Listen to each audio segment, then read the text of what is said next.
नमस्कार दोस्तों, मैं आपका दोस्त सनातन संदेश एक बार फिर आया हूं कुछ नया लेकर। आज हम बात करेंगे एक ऐसी किताब के बारे में जिसमें सोना बनाने की विधि विस्तार से बताई गई है। सोना एक बहुमूल्य धातु है क्योंकि यह एक लिमिटेड एडिशन में है और इसको प्राकृतिक रूप से ही प्राप्त किया जाता है। इसको और ज्यादा बना नहीं सकते और प्राकृतिक रूप से धरती पर बहुत ही कम मौजूद है। लेकिन हम आपको बताने वाले हैं कि सोने को बना भी सकते हैं। दोस्तों, आयुर्वेद, आप जानते कि यह दुनिया की सबसे प्राचीन पद्धति है और आयुर्वेद में ही एक शास्त्र है जिसको रस शास्त्र कहा जाता है और स्वर्ण शास्त्र में ही सोना बनाने की कला का वर्णन है। इस संबंध में एक किताब है। इस किताब का नाम है रस तंत्र सिद्ध प्रयोग संग्रह और इस किताब के रचयिता है आचार्य नागार्जुन। नागार्जुन ने इस किताब में वर्णित किया है कि हम किस प्रकार पारे यानी मरकरी को सोने में बदल सकते हैं। प्राचीन भारत के विदर्भ देश या निवर्तमान भारत के महाराष्ट्र प्रदेश के नागपुर को कहा जाता है कि यहाँ पर एक प्राचीन नगर था और उस नगर में एक बड़े ही धनवान ब्राह्मण निवास करते थे जिनकी कोई संतान नहीं थी।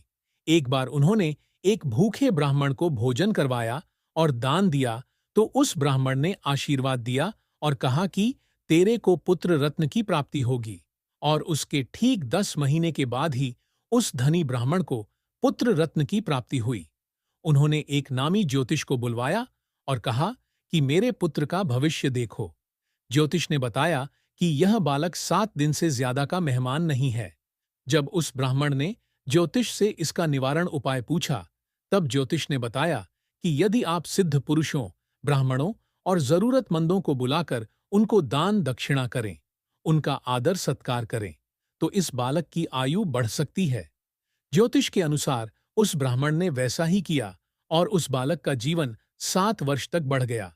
लेकिन वह ब्राह्मण अपने पुत्र को मारता हुआ नहीं देख सकता था, इसलिए उसने अपने कुछ लोगों के साथ उस बालक को जंगल में भेज दिया। वहां पर एक दिन ईश्वरीय कृपा से यूएस बालक को देव के दर्शन हुए और वह उस बालक को नालंदा विश्वविद्यालय ले गए और उस बालक की वहीं पर रहने और खाने की व्यवस्था कर दी गई। प्रधानाचार्य जी आचार्य शरद ने उस बच्चे का नाम नागार्जुन रखा। आचार्य ने अपनी देखरेख में उसकी शिक्षा का कार्य संभाला। फिर एक समय ऐसा आया जब नालंदा और उसके पास के क्षेत्र में बरसात नहीं हुई और वहां सूखा पड़ गया।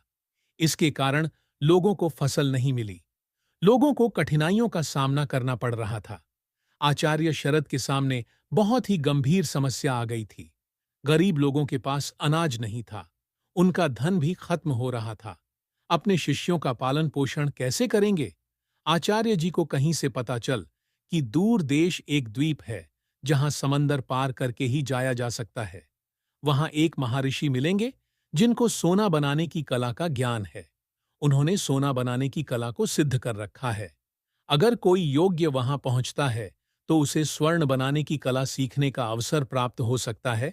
उस समय तक नागार्जुन काफी बड़े हो चुके थे और वह अपने शिक्षा भी पूरी कर चुके थे। आचार्य यह बात जानते थे कि नागार्जुन को मयूरी विद्या का ज्ञान है और इस विद्या की सहायता से वे समुद्र पार कर सकते हैं। इसलिए आचार्य ने नागार्जुन को दूर द्वीप जाने के लिए कहा। समुद्र तट पर पहुंचकर नागार्जुन ने 2 वटपत्रों को लिया, पर एक पाठ पढ़ने के बाद उन वटपत्रों की सहायता से समुद्र को पार करते हुए उस महर्षि के पास पहुंच गए। महर्षि ने नागार्जुन से पूछा कि इतनी दूर समुद्र पार करके नागार्जुन कैसे आए? तब उन्होंने बताया कि 2 वर्ष पात्रों की सहायता से यहां पर आया हूं। नागार्जुन ने बताया किस प्रकार अकाल के कारण नालंदा और आसपास के लोगों को कठिनाई हो रही है। उनके पास धन और धान्य दोनों ही नहीं है। उसके बाद नागार्जुन ने महर्षि जी से प्रार्थना की और बताया कि वहां स्वर्ण बनाने की विधि सीखने आए हैं।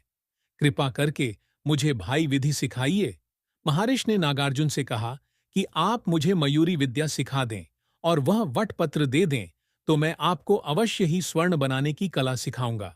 नागार्जुन ने उन्हें मयूरी विद्या सिखाई और एक वटपत्र भी दे दिया और इसके बदले में महर्षि ने उनको स्वर्ण बनाने की कला सिखा दी। इसके बाद नागार्जुन दूसरे वटपत्र की सहायता से समुद्र पार करके अपने नगर वापस आ गए। फिर नागार्जुन ने स्वर्ण बनाने की विद्या से स्वर्ण बनाया और लोगों के कल्याण के लिए इसका प्रयोग किया। नागार्जुन अब आचार्य बन चुके हैं।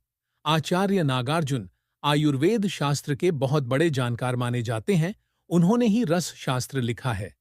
रस शास्त्र प्राचीन समय का रसायन शास्त्र यानी केमिस्ट्री है और उस पुस्तक में आचार्य नागार्जुन ने मरकरी से सोना बनाने की कला का वर्णन विस्तार से किया है और यह किताब आज भी मौजूद है और किताब पर अलग-अलग लोगों की रिसर्च जारी है।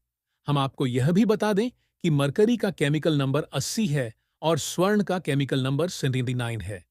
यह दोनों नंबर लगभग एक बराबर है, जिससे यह अनुमान लगाया जा सकता है कि बहुत कम फेरबदल से पारे को गोल्ड में कन्वर्ट किया जा सकता है। बनाने की विधि का वर्णन भी उन्होंने अपनी किताब में लिखित रूप में लिया है। दोस्तों, आपको यह वीडियो कैसी लगी? क्या आप भी मानते हैं कि हम पुराने धर्म ग्रंथों और पुरानी पांडुलिपि आदि में ऐसे रहस्य छुपे हुए हैं जो अभी भी अनसुलझे हैं? इसके बारे में लिखकर जरूर बताएं। अगले वीडियो में फिर मिलेंगे। जय सनातन।